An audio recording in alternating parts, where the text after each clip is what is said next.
안녕하세요 여러분, 제가 그동안 3080 Ti를 꽤 오랫동안 사용해왔는데요. 4K 해상도 기준 최근 출시되는 고사양 게임들에서는 그래픽 옵션을 조금씩 타협해야 하거나 프레임이 안정적으로 유지되지 않을 때가 있었어요. 그리고 영상 편집도 이펙트나 레이어가 많아지면 프리뷰 재생도 종종 끊기고 전반적으로 작업 흐름이 매끄럽지 않을 때가 있었죠. 그래도 당장 바꿔야 할 만큼 불편한 수준은 아니라서 아스트랄 화이트 모델이 나오면 한번 바꿔볼까 정도였는데, 약 4개월 전에 아스트랄 5080 화이트 모델이 출시됐고 국내 정식 출시되자마자 바로 구매해서 지금까지 약 4개월 정도 쭉 사용해봤어요. 그래서 오늘 영상에서는 3080 Ti에서 5080으로 업그레이드하면서 느낀 변화들을 중심으로 실사용 경험과 게임 테스트까지 함께 자세히 살펴볼게요.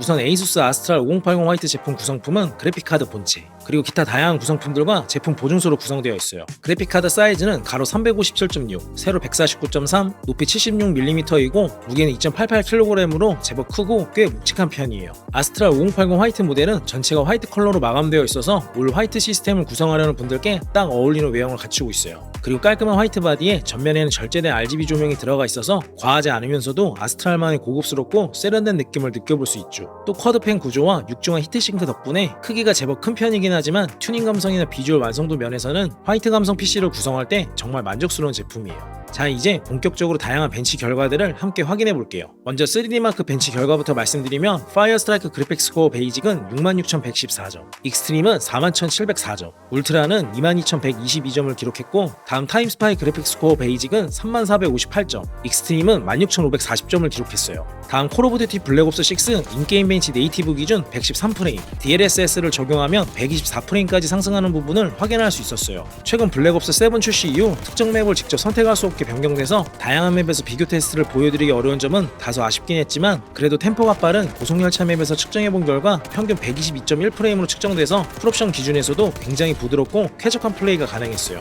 또 교전이 집중되는 장면에서도 프레임 하락 없이 안정적으로 유지되는 모습을 확인할 수 있었죠.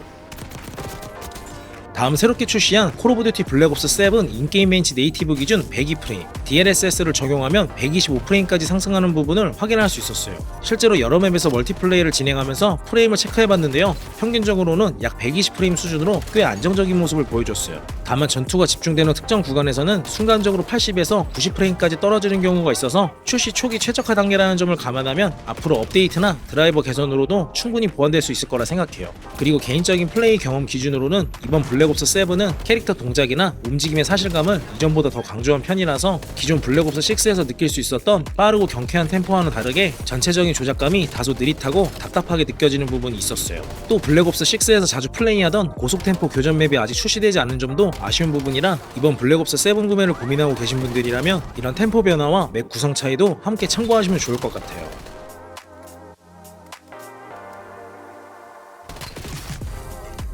다음은 배틀그라운드를 확인해볼 차례인데요. 우선 기본 훈련장 기준 평균 215.1프레임으로 확인할 수 있었고, 실제 산옥맵에서 6차례 멀티플레이를 진행해본 결과 평균 약 188프레임 수준으로 확인되었어요. 배틀그라운드는 콜 오브 듀티와 같은 고사양 FPS 게임에 비해서 상대적으로 그래픽 부담이 적은 편이기 때문에 4K 풀옵션 환경에서도 높은 프레임을 안정적으로 확보해주는 점을 확인할 수 있었고, 실전 교전 상황에서도 프레임 드랍폭이 크지 않아서 조준 감각이나 반응 속도에서도 안정적인 플레이가 가능했어요. 다음 몬스터 헌터 와일즈 인게임 벤치 네이티브 기준 61.7프레임, DLSS를 적용하면 79.1프레임으로 확인할 수 있었고, 다음 실제 초반부 플레이 기준 네이티브는 64.1프레임, DLSS를 적용하면 80.8프레임까지 상승하는 부분을 확인할 수 있었어요.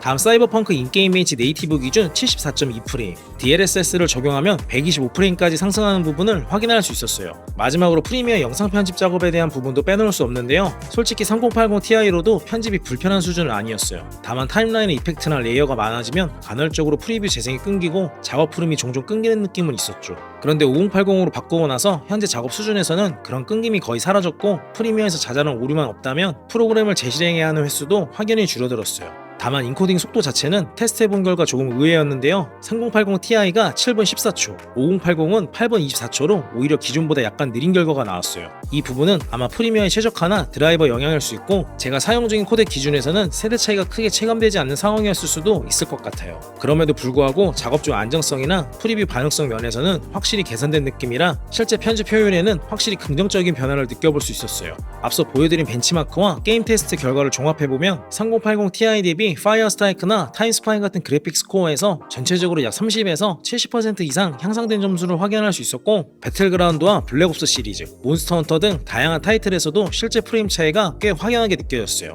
그리고 게임도 전체적으로 보면 평균 40에서 70% 이상 상승하는 등 4K 환경에서 부드러운 게임 환경을 구성하는데 확실한 업그레이드 효과를 경험했어요. 물론 프리미어 인코딩 속도는 오히려 3080ti가 더 빠르게 측정되긴 했지만 전반적인 작업 안정성과 프리뷰 반응성, 그리고 게임 퍼포먼스까지 고려하면 5080은 확실히 한 단계 업그레이드된 경험을 줄 수 있는 그래픽 카드라는 생각이 들었어요. 다만 가격대가 만만치 않기 때문에 무조건 추천드리긴 어렵고, 사용 용도나 작업 환경에 따라 업그레이드를 고민해 보시는 걸 권장드려요. 그리고 꼭 디자인이 중요하지 않으신 분들이라면 성능이나 가성비 중심의 다른 브랜드 제품들도 좋은 대안이 될 수 있어요. 마지막으로 저는 그래픽 카드를 2년에 한 번 정도 업그레이드하는 편인데, 혹시 여러분도 업그레이드를 고민 중이시라면 오늘 내용이 조금이라도 도움이 되었으면 좋겠어요. 그럼 오늘 영상이 도움이 되셨다면 좋아요와 구독 부탁드릴게요.